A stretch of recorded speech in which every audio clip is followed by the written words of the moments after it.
Hi, Kathy here from Kathy's Sweet Creations. Today we're going to be working with the Accuquilt Go. I'm going to be cutting out some designs to make and put on a baby quilt. So let's get started. Here are the dies I'm going to use today.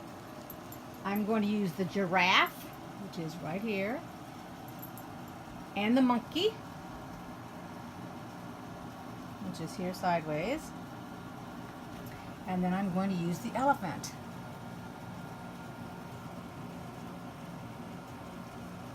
Cut out my fabric. Now all I did was took the size of this here, which is that piece that goes on top of the die. Alright, I took that, laid it over the fabric, and just cut the fabric that size. And whatever length my fabric was when I laid it out on the table, like these three here, this one, and this one, they were fat quarters. This was actual off of a bolt, so that's why that one is shorter. I just took the size of that plastic and did it. These were just two little 5.5. I think these are 5 inches. Let me see. Yeah, these are just 5-inch squares that I had in my leftovers. The Steam Seam 2 that I use. It's double-sided. I cut it the same size as the plastic, so I've got it in sheets here. Let me grab it right here. So it's going to have sticky on both sides. I'm going to iron it on the fabric, and then I'm going to put it on the machine and run it through, and I'm going to show you that process. Now, for those of you that haven't seen my other ones and you just started watching this one, what I do first is I'm ironing the wrong side of the fabric. I'm getting it warm. Now you can either use this side here, which has the markings on it, or this side. It does not make a difference. And normally I hold the corner. It releases it, just like that. Just pull this off. This part here is the sticky part. As you can see, it's sticking to my fingers. I try to make my fabric a little bit bigger, because if you iron over this, sometimes, well, most times, I shouldn't say sometimes, most times the glue oozes out. Just rub it down like that. This way, if you wanted to pick that up and reposition it, you could right now. I'll show you here. Let's say that you didn't get it on there right. You just take it, peel it off. Alright. And then all I'm going to do is just move along here, because I'm going to run it through my machine as if it's one entire piece of fabric. I'll let it cool, and I'll run it through. So I'm getting ready to put it through. Now, one of the tips are that when you lay out your fabric, you want to lay your fabric so that the grain line is going up. In other words, you do not want the part of your fabric that gives. Remember your bias and all that? You don't want to put it on the bias. Now in this case, because I've already put this fusible on it, it wouldn't make a difference because it's already stuck to that. So it doesn't make any difference. But if you're just putting running fabric through it by itself for a project, then you don't want to do that. And you don't have to fill up the part. For example, you can see that this is gray up here. That's because I don't have any fabric, so nothing will cut on that. It's only going to cut on this bottom part. Okay, here we go. Let's put it through.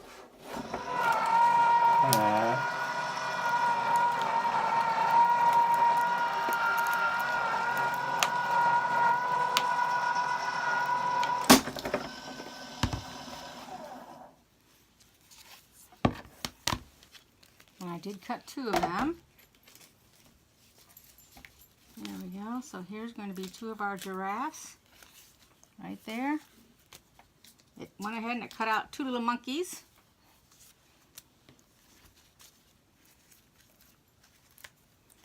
And actually, I'm not going to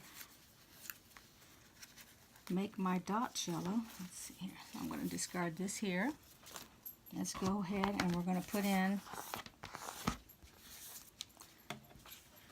the elephant, and I'm going to go ahead and make, I think I'm going to make a small one and a big elephant.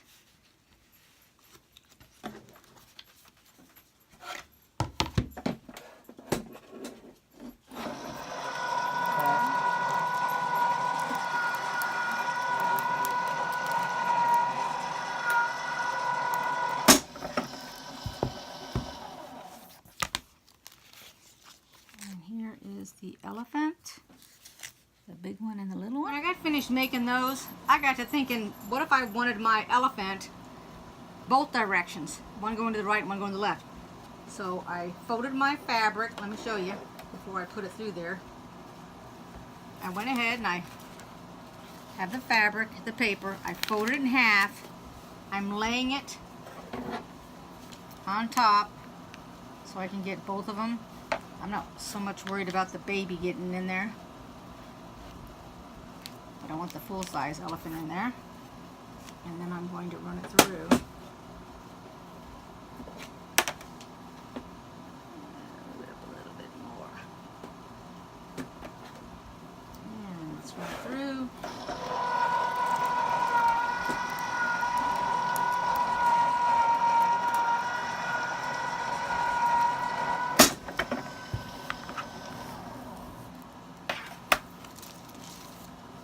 And now I've got it going both ways.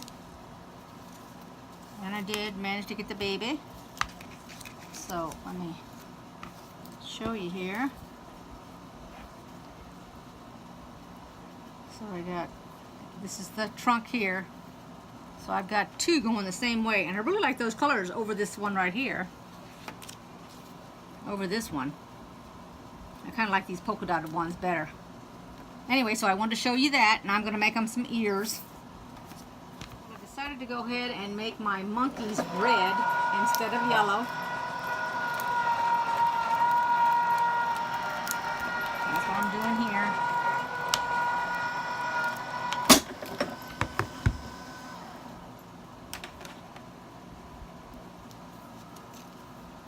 Here's around the mouth area. I made that yellow.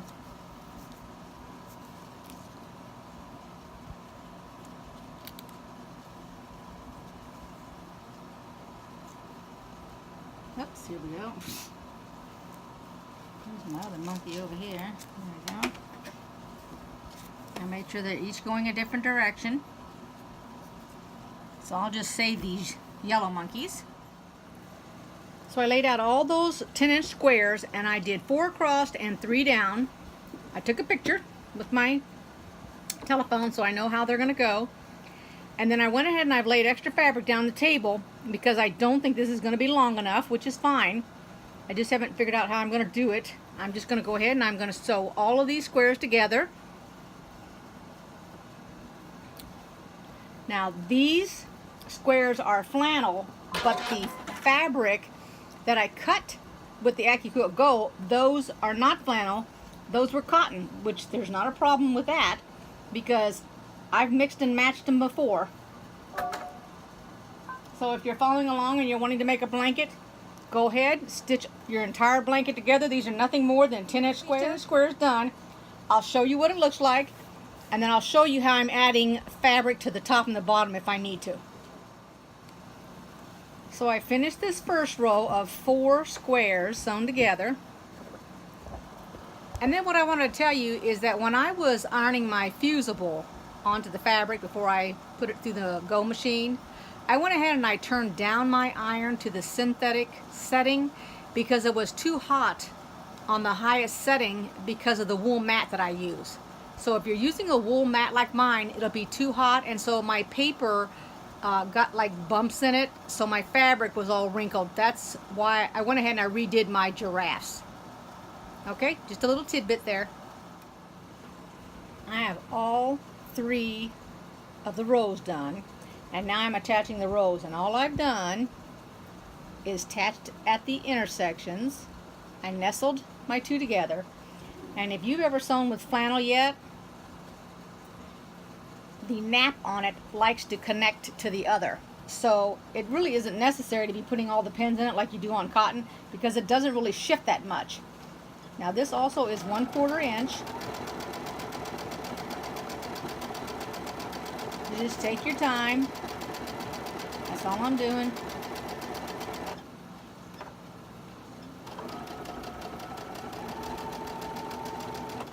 Come up to the intersection. You're going to take your needle out. And you're going to continue. That's all I'm doing. There we go. This is the blanket so far. It's not very long. Here's the polka dotted fabric I'm going to put at the bottom and the top. And we'll see how that works.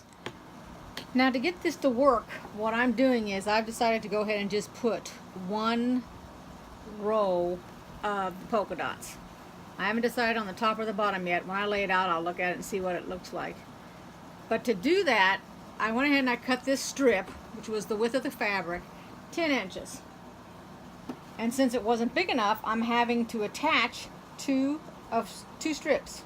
And also, while I'm remembering, if you notice those dies when I was using them, one of them was green on the outer edge and one was blue. Well, they normally come green. The reason for the blue one is it was one of their 10th anniversary dies. So since it was their 10th anniversary, they had special dies and I bought the set, and that was one of them. I've placed them on the baby blanket. And now I'm going to embroider them down. And then I'll put my batting and everything together. And then I'll quilt it. So that's it for today. When I get finished with this blanket, I'll be more than happy to show everybody. Take care. Bye-bye.